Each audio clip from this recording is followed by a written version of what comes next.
Hi, and welcome to part 3 of some of the best pieces of advice that I've received in my years in music.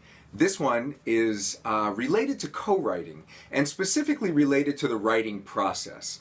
When I first started writing songs, everything was agonized over, and every single word was just squeezed out and struggled with.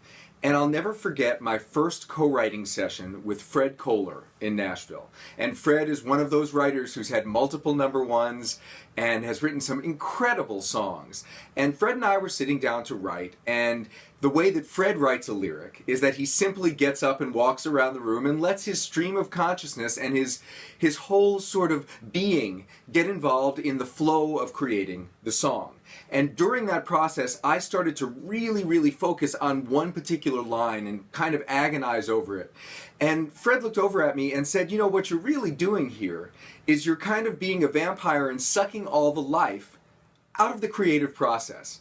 And what he really meant by that was write first and edit later. Stay in the flow. There is such value in staying in a creative flow, and you'll never know all of the great things that you can come up with unless you stop squeezing so hard along the way. Just relax and enjoy it, and know that you can always come back and edit later. But write first, edit later.